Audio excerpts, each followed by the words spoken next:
SK그룹의 배터리 업체 SK온의 대규모 자금 조달이 무산될 가능성이 제기됐습니다. 급작스레 SK이노베이션과 SKENS의 합병이 제기되면서입니다.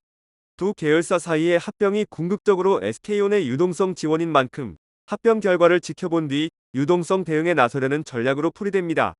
25일 투자은행 업계에 따르면 SK온이 진행하고 있는 투자 유치는 중단된 상태입니다. SK온은 해외 투자자를 대상으로 2차 프리-IPO 작업을 진행하고 있었습니다.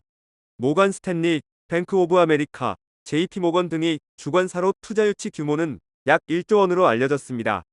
SK온이 외국계 IB만을 주관사로 선정한 배경은 얼어붙은 국내 투심입니다. 국내에서 투자자를 모색했지만 투심이 기대에 미치지 못하자 해외로 선회했다는 것이 이번 딜의 정통한 관계자의 설명입니다.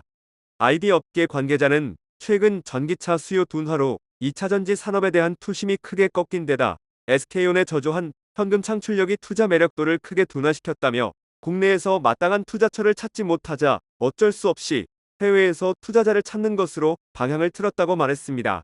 이에 대해 SK온 관계자는 프리-IPO가 중단되지 않았고 시작한 지도 아직 얼마 되지 않았다고 말했습니다.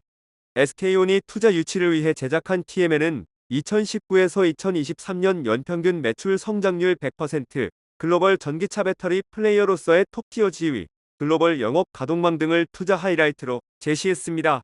특히 글로벌 전기차 배터리 플레이어로서 중국 시장을 제외하고도 우수한 입지를 다진 점을 강조했습니다. 미국과 중국 사이의 정치적 긴장감을 반영한 것으로 해석됩니다. 즉, SK온이 북미 투자자를 이번 투자 유치의 주된 타깃으로 삼고 있음을 가늠할 수 있는 대목입니다. SK온 관계자는 2021년에 3조, 2022년에 7조, 작년에 12조를 기록해 최근 매출이 1년에 거의 2배씩 증가했다며 올해만 1분기에 매출이 조금 감소됐다고 밝혔습니다. 하지만 최근 SK온의 투자 유치건은 최근 중단된 분위기입니다. 최근 SK그룹 차원에서 계열사 구조조정 이슈가 제기되면서입니다. 특히 SK이노베이션과 SKENS 사이에 합병 가능성이 나오면서 조단위 투자 유치 작업이 변화를 맞은 것으로 해석됩니다. 두 계열사의 합병 목적 가운데 하나가 SK온에 대한 유동성 지원이며 이 합병 작업을 지켜본 뒤 투자 유치의 방향을 재설정하려는 전략으로 풀이됩니다. 다른 IB 업계 관계자는 SK온의 저조한 현금 창출력과 유동성 리스크는 끊임없이 제기되어 왔다며 SK이노베이션과 SKENS 사이 합병의 궁극적 목적 가운데 하나가 배터리 사업의 강화, 즉 SK온에 힘을 실어주기 위한 것이라고 밝혔습니다.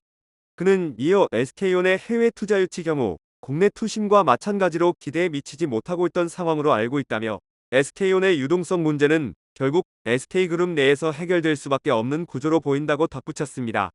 한편 SK이노베이션은 지난 20일 SK이노베이션 ENS 합병 관련 보도에 대한 풍문 또는 보도에 대한 해명 공시를 했습니다. SK이노베이션은 당사는 사업 경쟁력 강화를 위해 합병 등 다양한 전략적 방안을 검토 중이나 현재까지 구체적으로 결정된 바 없다고 언급했습니다.